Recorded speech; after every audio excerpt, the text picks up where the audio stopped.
what does it really mean, when one country officially recognizes another? Is it just a gesture?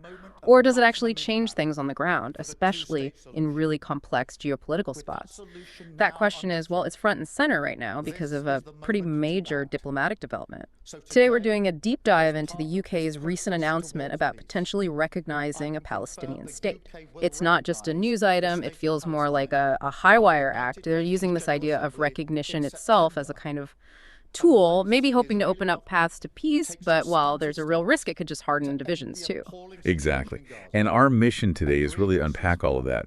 What are the conditions tied to this? What were the immediate reactions? And they were definitely strong from the key players. And, what's the wider international context here? We'll be looking at government statements, political fallout, different global perspectives, just to help you make sense of what this diplomatic move could really signify. Right. And like always, we want this deep dive to give you, our listener, a really clear, solid understanding of all the tricky bits, the nuances, without it feeling, overwhelming. Hopefully we can connect some dots for you. Okay, let's jump right in. The absolute core here is Sir Keir Starmer's declaration. The UK will recognize a Palestinian state in September. Now, that's a pretty big shift, especially because the UK government line before was always that recognition should happen at a point of maximum impact, as part of a peace deal. And the PM has been facing a lot of pressure to move faster on this. And the really critical part, I think, are the specific conditions attached. Israel has to meet these conditions to, avoid this recognition happening. Starmer was clear. Recognition goes ahead unless Israel takes, and I quote, substantive steps to end the appalling situation in Gaza. That's condition one. Okay, substantive steps. What else? They also need to agree to a ceasefire and commit to a long-term sustainable peace, specifically one that delivers a two-state solution. That idea of an independent Palestine alongside Israel. Right, the classic framework. And they need to let the UN restart aid supplies. Critically, also make it clear there won't be any annexations in the West Bank. So no more formal claiming of Palestinian land. Those are some very specific demands. So the big question is, why make this move now? Starmer pointed to the, his words, intolerable situation in Gaza. And a real worry that the possibility of a two-state solution is actually shrinking, maybe disappearing. He said his primary aim is to improve things on the ground in Gaza, especially getting aid in. We hear UN agencies talking about man-made mass starvation, so the urgency is clear. It definitely seems like a strategic push, an attempt to maybe force some movement and keep that two-state idea viable, however, fragile it looks right now. And you mentioned conditions for Israel. Yes, but it's not just one-sided. Starmer also had clear demands for Hamas. Immediate release of all hostages. They have to sign up to a ceasefire too. They need to disarm. And crucially, except they won't have any role in governing Gaza in the future. Okay, so demands on both sides, which I guess leads to the really tough question.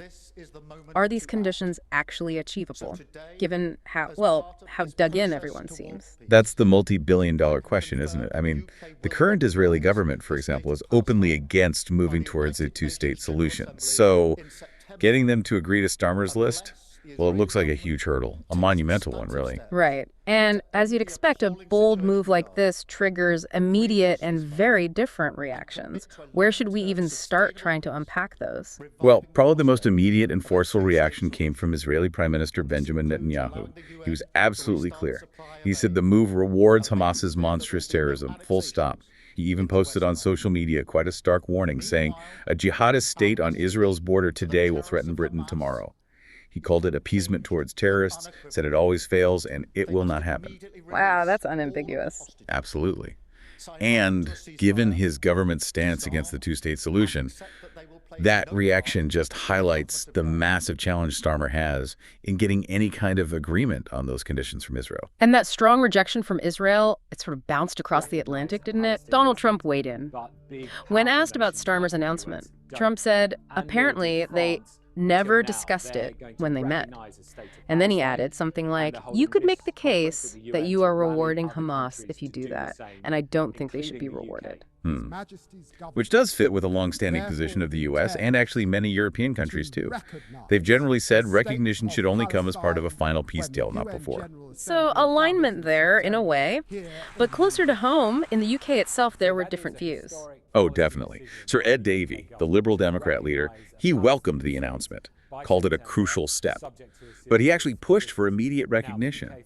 He argued it shouldn't be a bargaining chip and felt it should have taken place many months ago. Davey also called for much stronger action on the humanitarian side in Gaza, like stopping arms sales completely and putting sanctions on the Israeli cabinet. So even among those supporting recognition, there's disagreement on the how and when. Exactly. It shows a real split. Not on the principle, maybe, but definitely on the strategy and timing. And what about the internal politics within the UK parties? There was that letter from MPs, right? Yeah, a significant factor. 255 MPs signed a letter demanding immediate recognition. Over half of Labour's own MPs were on that list. Labour MP Sarah Champion, who organized the letter, said she was delighted and relieved by Starmer's announcement. She saw it as putting political pressure on Israel. But she added a really interesting point, didn't she? She did. She said she was troubled our recognition appears conditional on Israel's actions. Her point was that recognition is about Palestinian self-determination, and that shouldn't depend on what Israel does or doesn't do. The two should be separate, she said. That really gets to a deeper philosophical debate, doesn't it? About what recognition actually means and represents. It does. And then, of course, you have the other side of the UK political spectrum. Right. The Conservatives and Reform UK, the Conservatives and Reform UK, their position is pretty clear. Now is not the right time. Kemi Badenoch, the Conservative leader, was quite direct. She argued that recognition now won't bring the hostages home, won't end the war, and won't get aid into Gaza. She basically dismissed the announcement as political posturing at its very worst. So deep divisions within UK politics on whether this is a practical step or, well, just posturing, as she put it. It certainly highlights that divide. Okay, let's step back a bit. How does this UK move fit into the bigger international picture? Are they going it alone, or is this part of a wider trend? That's a really important question. And the answer is, it's not happening in a vacuum. France also announced it would recognize a Palestinian state in September. That makes France the first G7 country, the group of 7 big economies to take that step. The first G7 nation, that's significant. It is. And remember, Spain, Ireland, and Norway already did this last year.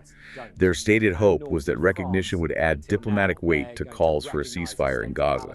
And actually, stepping back even further, the majority of countries worldwide, something like 139 nations, already formally recognize a Palestinian state. 139, that's a huge number. So there's already a pretty broad global consensus on the principle then. On the principle, yes. But the timing and the conditions attached or not attached, that's where you see big differences. The UK and France adding conditions is a notable variation. Interesting. But not everyone is jumping on board with this timing, even within Europe. Germany, for instance. Right, Germany offers a clear contrast. Even though the UK Prime Minister recently spoke with the leaders of France and Germany about finding a sustainable path to a two-state solution, German Chancellor Friedrich Merz came out and said his government has no plans for recognition anytime soon. He suggested it might be one of the last steps in achieving a two-state solution, not one of the first. So that highlights a fundamental strategic disagreement. Is recognition a tool to start a peace process or the result of one? Exactly. That's the core debate playing out on the international stage right now. Right. So the act of recognition itself, while maybe a powerful statement, doesn't automatically solve those huge, complex issues of governance and security. Precisely. It might just be one piece, maybe an important piece, but still just one piece of an incredibly complicated puzzle. And we absolutely have to remember the backdrop to all this diplomatic maneuvering, the dire humanitarian crisis happening right now. While Starmer was making his announcement, the UK Foreign Secretary, David Lammy, was actually at a UN conference in New York focused on advancing that two-state solution. Lammy mentioned the UK working with Jordan on an aid airdrop 20 tons recently, but he also repeated the call for aid trucks to be allowed in by land, which everyone agrees is much more effective for getting aid where it's needed. And this is where you see that stark, almost unbelievable contrast in how the situation is described. UN agencies are using terms like man-made mass starvation. They directly blame Israel, which controls access to Gaza, for the humanitarian crisis. Yes, because Israel's position is completely different. Completely. Israel has consistently said there are no restrictions on aid deliveries entering Gaza, and has flatly stated there is no starvation. That fundamental disagreement over the basic facts on the ground must make addressing the humanitarian crisis incredibly difficult, regardless of any diplomatic moves. It absolutely does. It just underscores the immense challenges and the deeply conflicting narratives that are at play here. So Looking back at our deep dive today, we've covered a lot of ground. The UK's conditional recognition plan, the political fireworks it's set off domestically, then the wider international context, this sort of domino effect with France, but also the differing views from places like Germany and the US, and always underneath it, the urgent humanitarian situation in Gaza. It really is a complex web diplomacy, geopolitics, human suffering, all tangled together. Every single move feels incredibly high stakes. And maybe a final thought for you, our listener, to ponder.